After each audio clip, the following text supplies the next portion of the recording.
శ్రీ సత్యసాయి దివ్య చరిత్ర నిత్యపారాయణ గ్రంథము 54వ అధ్యాయము ఫలశ్రుతి.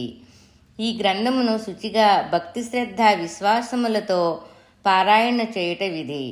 అదే భక్తుల సకల అభిష్టములు నెరవేర్చునది. స్వామి ఈ మహిమా విశేషాలను తన్మయ భావంతో పఠించిన వారికి అభద్రతా భావము పోయి సదా తమ వెన్నంటి దైవశక్తి తోడుగా ఉందనే మనోధైర్యం కలుగుతుంది. శరణాగతి సాధించుకోగలిగినచో భగవానుడు కట్టెదుటనే నిలిచి సాయి అంటే ఓయి అంటూ దరి చేర్చుకుంటారు. ఈ సచ్చరిత్రను సప్తాహ పారాయణగా గురువారం మొదలుపెట్టి బుధవారంతో ముగించి తిరిగి గురువారం నాడు పీఠికను చదివి ముగింపు చేయవలెను. దయాసముద్రులైన స్వామివారి దయతో వారి వారి కోరికలు తీరి ఆపదలు నశించిపోగలవు. జయప్రదంగా వారి కార్యక్రమంలో నెరవేరగలవు. నిష్కామంగా పారాయణ చేసినచో భక్తులకు ఆనంద సౌభాగ్యాలు ప్రాప్తించును. నిష్కామంగా పారాయణ చేసినచో భక్తులకు ఆనంద సౌభాగ్యాలు ప్రాప్తించును.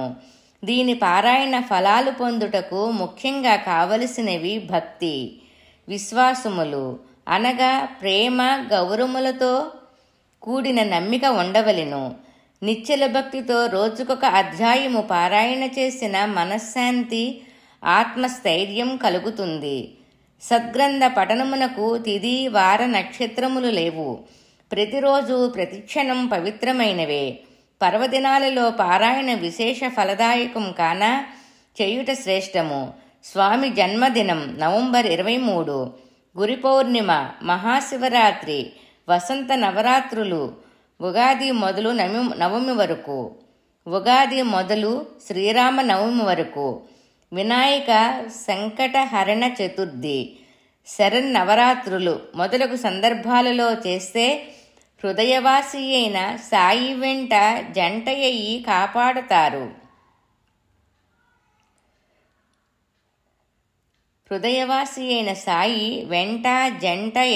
కాపాడుతారు. మాసమునకొకసారి పారాయణ చేసిన స్వామితత్వం కొంతవరకు అవగాహన కలుగుతుంది. ఎవరెవరే కామితములతో అంటే కోరికలతో పారాయణ చేసిన వారి ఇష్టకామ్యములు సిద్ధించి ఆధ్యాత్మిక పదములో అడుగుపెట్టగలుగుతారు. విద్యార్థులు వారి విద్యలో కృతార్థులగుటకు ఆత్మవిశ్వాసములు పొందుతారు. గృహిణులు పారాయణ చేసిన నిత్య జీవితములో స్వామి అండదండలను పొందుతామన్న భరోసాను ధీమాను పొందుతారు. 1000 ఏళ్ల సరువులకు సూక్ష్మంలో మోక్షం వలె తారక మంత్రం.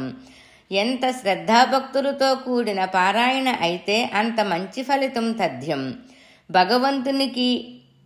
భక్తునికి మధ్యనున్న అడ్డుతెర తొలగిపోయే ఆధ్యాత్మికోన్నతి లభిస్తుంది. భగవానుని దివ్య చరిత్ర ఆది అంతము లేనిది. స్థాళీపూలక న్యాయంగా స్వామి విభూతులు, ఉపదేశాలు, సందేశాలు, ఉద్ధరణలు, సంస్కరణలు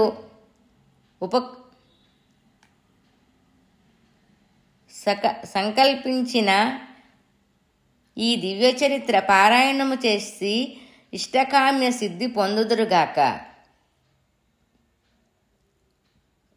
భగవానుని దివ్య చరిత్ర ఆది అంతము లేనిది. స్థాళీపూలక న్యాయంగా స్వామి విభూతులు, ఉపదేశాలు, సందేశాలు, ఉద్ధరణలు, సంస్కరణలు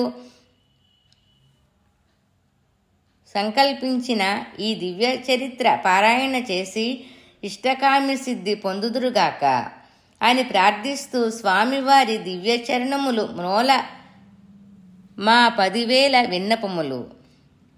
పుంభావ సరస్వతీం త్వాం పురుషార్థ ప్రదాయకం సతతోధారకం సర్వం సాయం వందే జగద్గురుం లీలాగంధ సమన్వితం గ్రంథిత్రయ విభేదకం సర్వావతారసార సచ్చరితం సాయి చరితం. ఓం శాంతి శాంతి శాంతి. सर्वे जना सुखिनो भवन्तु लोका समस्ता सुखिनो भवन्तु साई ओम तत्सत् इति श्री सत्य साई दिव्य चरित्र अनुनित्य पारायणा ग्रंथं संपन्नम्।